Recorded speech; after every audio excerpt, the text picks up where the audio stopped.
Oke, sekarang kami akan bertolak ke SMK Putatan. It'd be so lovely, darling, if we parted. I don't wanna stay. Don't be so disappointed, that's just boring. Go your separate way. Sekarang kami sudah sampai di destinasi kami, yaitu di SMK Putatan, di mana tempat kami akan menemu bual Cigo Abal. Halo, welcome to SMK Putatan. When we both go out and you glance around, is it me that you're wanting to see? Or is there someone that you're waiting on? Kami daripada pelajar BMS dari program teknologi seni visual, dan pada hari ini kami akan membuat seorang pelukis Sabah yaitu Cigo Aban, dan sekarang kami berada di SMK Putatan. Do you think it'd be so lovely, darling, if we parted? I don't wanna stay. Don't be so disappointed, that's just boring. Go your separate ways. Find someone else to bury yourself.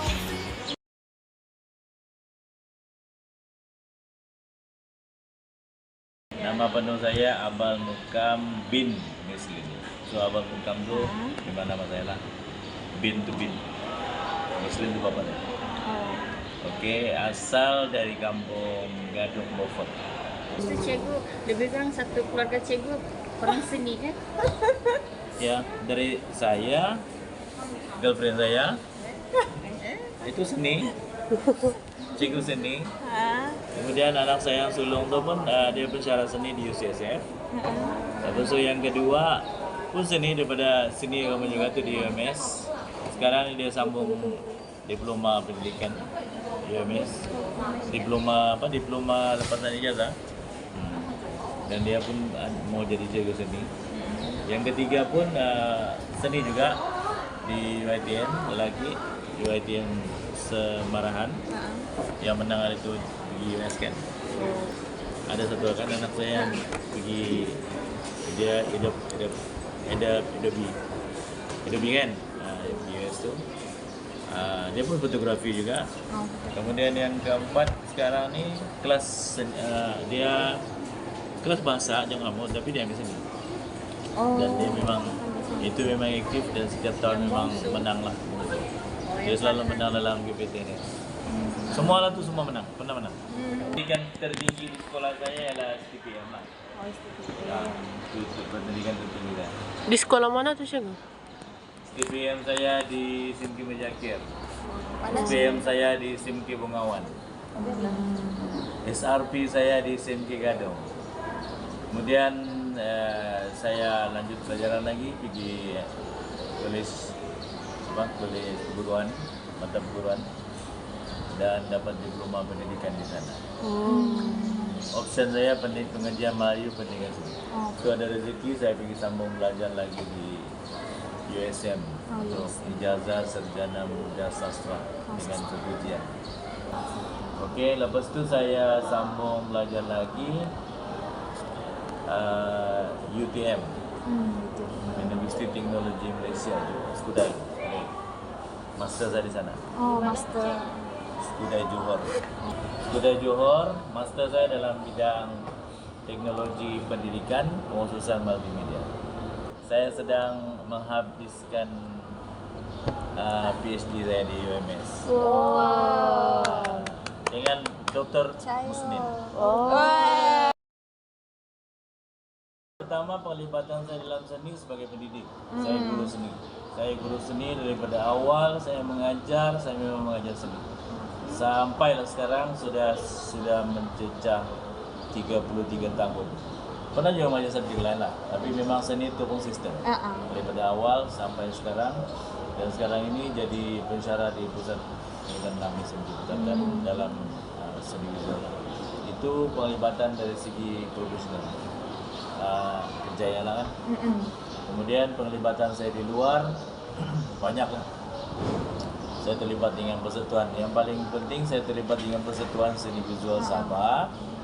Saya adalah Setiausaha Agung Persatuan Seni Visual. So pelajar-pelajar yang terlibat dengan seni itu ya baik untuk masuk ke media. Ya. Sebab kita menuntut ilmu ini bukan di industri atau di sekolah. Menuntut ilmu dari kawan-kawan pun boleh. Dalam persatuan kami ramai juga yang tidak ada pendidikan resmi dari segi seni, tapi juga dengan kami minat dan mereka muncul jadi pelukis-pelukis Sabah yang hebat. Terus tidak ada pendidikan formal dalam bidang seni. Kan dalam persatuan itu sangat banyak aktiviti dan dia adalah persatuan rasmi yang diiktiraf oleh Kerajaan Negeri Sabah. So itu platform yang bagus lah. Saya pun banyak mendapat bantuan daripada persatuan ini. Sebelum saya berjawatan pun saya terlibat juga sebagai ahli dan kami banyak buat pameran, kami buat camp perkemahan seni, kami juga banyak buat bantuan kepada institusi pengajian, orang-orang kampung buat CSR kan, untuk dalam bidang seni. Kita ada pameran apa? Yang saya sendiri kan? Iya, pameran yang saya Cikgu sendiri dengan yang luar. saya sendiri saya tidak ingat berapa banyak lah. Memang sangat banyak lah. Setiap tahun sekurang-kurangnya saya akan mengikuti dalam 2 atau 3 pameran. Yang terbaru ini saya ikut pameran Art Connect yang anjuran Sabah Institute of Art. Dan dia bertaraf antarabangsa lah. Dan saya memang setiap tahun akan jadi salah seorang pempamer. Dan dia inviting dari partisipan yang ada daripada negara luar, dari Amerika, daripada India, lima internasional. Lepas itu saya pun terlibat dengan pameran undangan, karya undangan Negeri Sabah. Itu setiap tahun memang ada. Saya juga pernah buat pameran di bawah Motek. Kementerian Pelancongan, dan karya saya pun ada yang dipamerkan di Balai Seni Lukis Negara pun ada, di Balai Seni Lukis Sabah pun ada, di GAH pun ada, dan ada juga beberapa pameran yang di luar negara yang saya tidak sedar saya ada buat pameran sebab orang lain yang bawa. Contohnya macam karya-karya saya masa di USM dulu, saya buat arca seramik kan. Arca seramik. Tapi itu salah satu karya saya tu saya perasan hilang masa kita kemas balik. Dan beberapa tahun berikutnya baru saya tahu karya itu berada di Sweden. Sekarang. Tapi syukurlah ada juga orang yang mau melihat. Dulu saya selalu menyertai pertandingan di Liga Negeri, KPTNS kan, karya pilihan tahunan ini sama. Dan ada beberapa kali menang, kalah pun ada. Tapi sekarang saya sudah tidak ikut pertandingan tuh. Sebenarnya bukan apa, kita beri peluang orang muda. So dalam medan yang sama anak-anak saya pun ikut. Ada orang pun jadi pemenang. Macam mana pun saya tetap jadi penasihat dalam hal-hal yang macam ini. So kita sumbangkan di tempat yang lain. Bukan tempat lain, tempat yang sama tapi cara lain. Cara kita adalah untuk macam saya sebagai guru. Saya punya tugas tu kan untuk bukan juga membetulkan semua kamu ini lahir secara fitrahnya memang ada seni kan. Seni suara yang paling awal. Dan khusus seni conteng. Kan? Kita betulkan, kategoriskan dia apa-apa yang berkaitan dengan seni itu sampai dia jadi satu yang ilmiah macam yang kamu belajar di industri sekarang kan. Cikgu, antara karya-karya cikgu, nama-nama karya cikgu hasilkan. Listkan. Listkan. Okey, nama karya banyak nih. Ya listkan seorang Kalau ini Arca saya ada fenomena Melayu tahun 1990 yang besar lah yang pernah yang pernah dipamerkan. Kemudian saya ada Banir Rusang. Arca tahun 1991, koleksi Balai Seni Lukis Sabah. Saya ada arca instalasi karya undangan Sabah, namanya tajuknya Aku didik kau. Oh, aku didik kau. Wow. Kemudian apa lagi yang kalau catatan saya ingat. Oh, jadi Yang terbaru tuh Oke, yang terbaru. gaya street internet. Oh, gaya street. Ada apa tuh Lembayung Kinabalu. Itu yang pernah dipamerkan lah. Saya ada satu karya, tajuk dia Gelulut. Bukan gelulut, gelulut. Oh, kelulut. Ada Tahu gambar. gelulut? Tajuk dia Gelulut. Colony of Gelulut. Colony of Gelulut. Itu karya tuh ada di Balai Seni Lukis Negara sekarang. Di sana. Dan dia saya hasilkan tahun 2018 dalam satu proyek Cintek di bawah Kementerian Lingkungan. Kami buat perkembangan seni di Kudat. Saya hasilkan tuh. Jadi saya memang puas hati dengan itu sebab dia mencerminkan satu koloni ya, satu kehidupan dalam satu organisasi itu kan. Kelulut, kamu tahu kan kelulut. Kelulut itu sejenis lebah yang menghasilkan madu. Jadi itu banyaklah karya yang saya masih teringat masa saya buat proyek akhir saya di USM. Saya buat ceramic sculpture. Oh, seramik. Saya punya tema tu ialah berkaitan dengan orang Melayu. Dengan orang Melayu dan perlambangan yang saya gunakan ialah keris. Keris tu saya bentuk dalam pelbagai, dia macam instalasi, okay? Ada naratifnya di situ. So saya buat keris itu dalam pelbagai dan satu keris satu karya salah satunya tu saya buat satu kotak macam kotak tapi dia imitate kepada bentuk kayu ya kayu saya letakkan ada di kotak tu macam terbelah sikit kan ada keris di dalam tu dia yang kelihatan ujung dia dengan kepala dia saja. Okay, saya punya message di situ ialah macam mana suatu hari nanti kehidupan orang Melayu itu akan terhimpit. Itu karya saya lebih daripada 20 tahun yang lalu. Dan apa yang berlaku tu memang berlaku sekarang. So, keris tu lambang orang Melayu yang terhimpit. Saya penghargaan sebagai yang tertinggi itu tidak ada banyak lah. Cuma saya dapat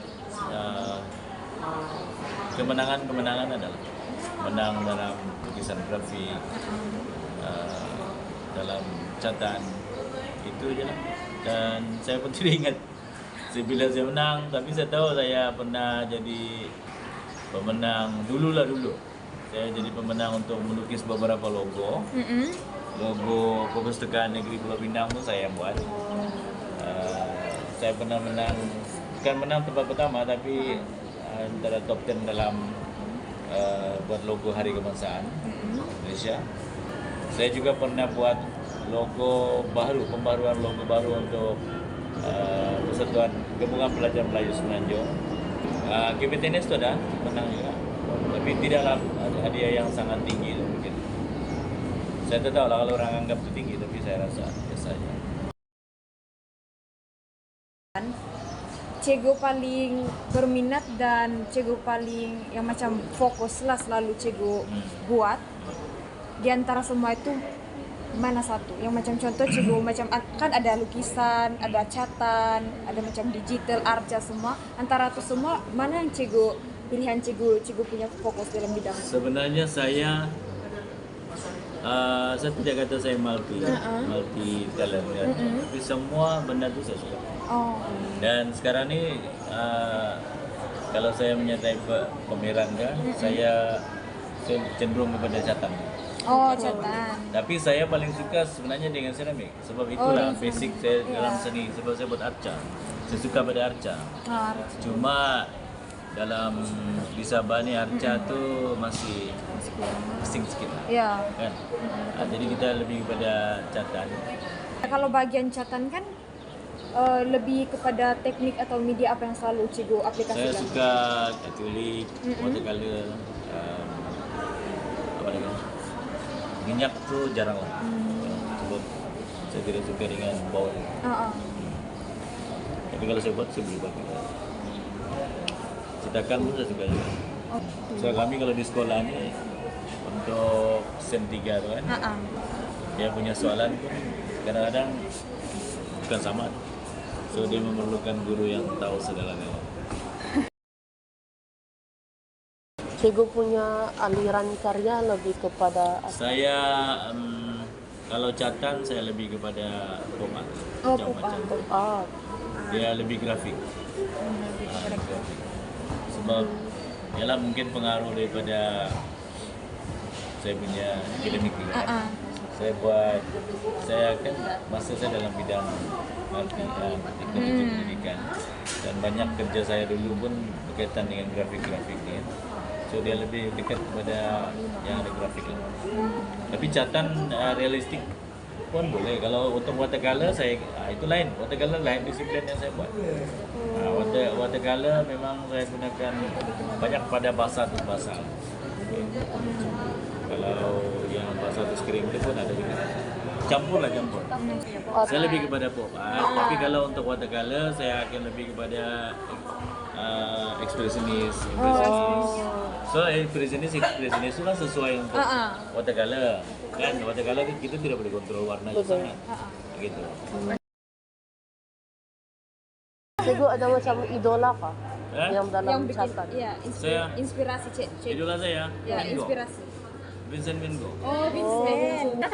Kalau di Sabah, saya suka bukan kegemaran salah, tapi saya suka cara karya dia, karya Beren Campion Sabating. Oke, itu cikgu Itu something like yang berbeza dengan orang lain. Oke, cikgu. Cikgu baru nih, dia melukis karya dia ada unsur-unsur elemen-elemen message tuh tentang budaya. Kalau kamu tengok karya dia lain di budaya lain. Saya suka dia punya konteks elemen yang ada dikeluarkan tuh dia bukan kosong. Oke, dia bukan kosong. Kekuatan dia pelbagai. Dia kan suka bereksperimentasi. So dia kekuatan dia pelbagai. Ada ketikanya karya dia kuat dari segi warna, dari segi subject matter. Ada juga isu kan. Kalau kamu tengok karya dia yang Gunung Kinabalu menangis tahun Selalu pemandangan-pemandangan 2015 tuh. Itu penuh dengan budaya kamu, budaya orang Kedasan Dusun. Betul. Ustaz dulu minat dengan seni ini apa sebab dia? Saya pun tak tahu. Sebab saya memang suka melukis. Oh, memang suka melukis dari kecil. Melukis dari kecil. Buku kerja matematik pun saya lukis. Selain daripada menjadi tenaga pengajar kan, apalagi sumbangan cikgu dalam bidang seni di negeri ini? Saya salah seorang penggerak dalam Persatuan Seni Visual dan saya adalah setiausaha agung persatuan itu yang menggerakkan persatuan itu. Jadi dokumentasi dia, perencanaan semua daripada saya. Satuan apa tuh, Cik? Persatuan Seni Visual Sabah, PSBS. Setiap usaha. Saya setiausaha agung dia.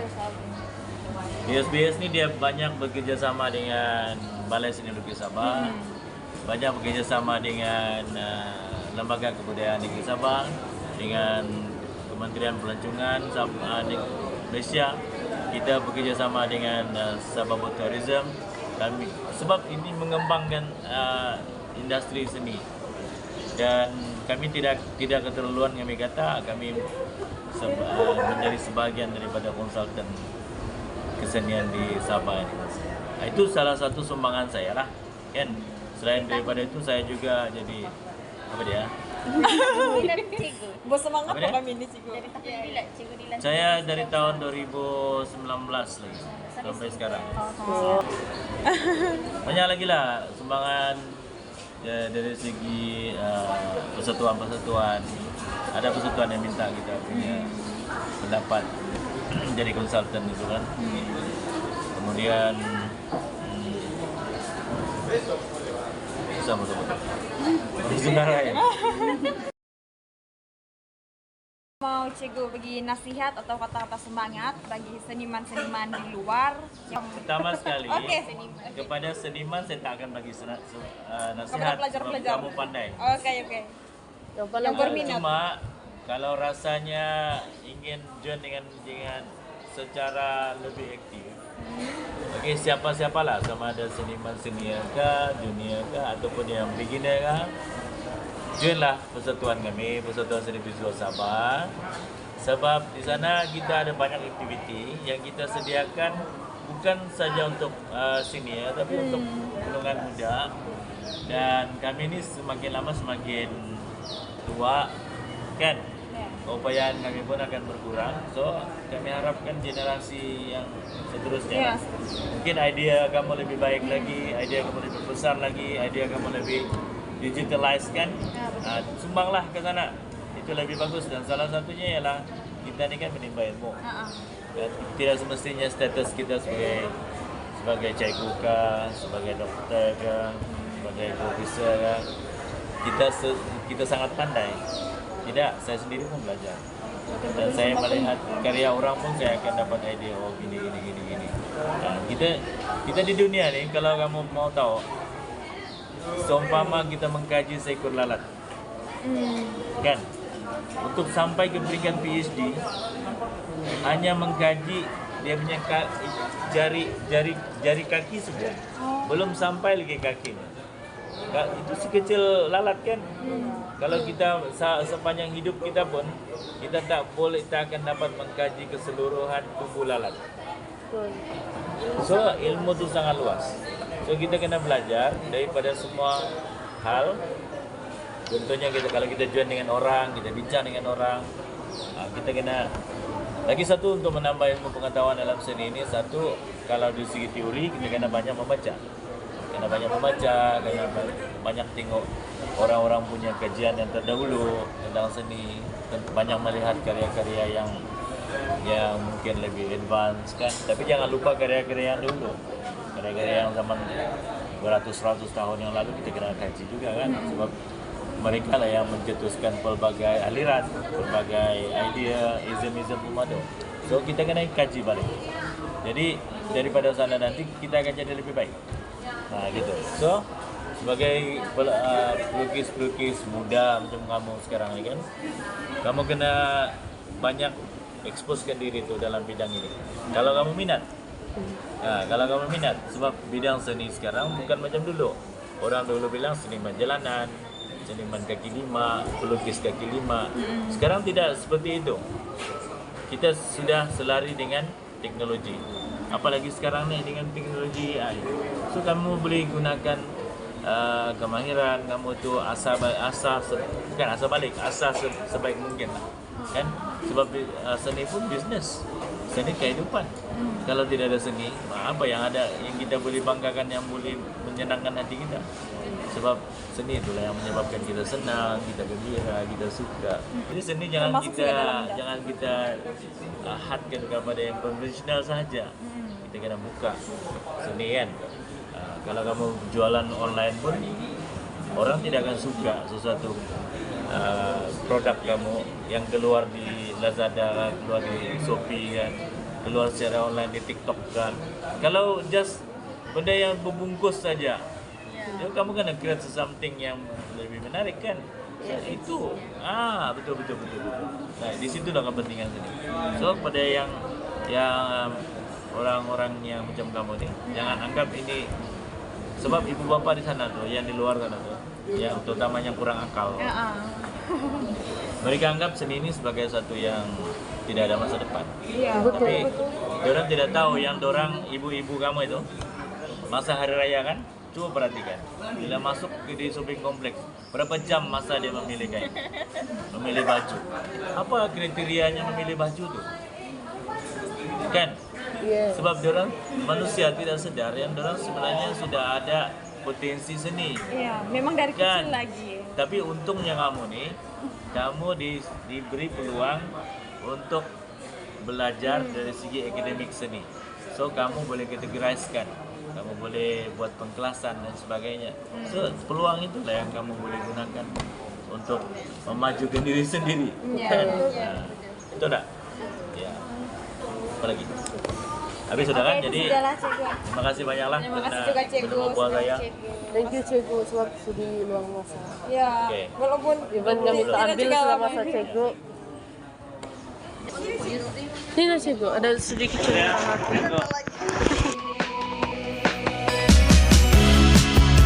Take that part of me. Take that part of me. Won't you take that part of me? Lovely darling, if we parted, I don't wanna stay. Don't be so disappointed. It's Oke, just terima kasih kepada pelajar-pelajar Teknologi Seni Visual UMS tahun 2 karena sudi menerima buah saya. Good luck pada untuk kelas kamu. Jangan lupa join PSBS. Oke. Kami ingin mengucapkan terima kasih banyak-banyak kepada Cikgu Abal karena sudi untuk ditemu buat bersama-sama dengan kami dari program Teknologi Seni Visual tahun 2. Oke. Mas cikgu. Sama-sama, good luck. Bye-bye, Cikgu. Bye.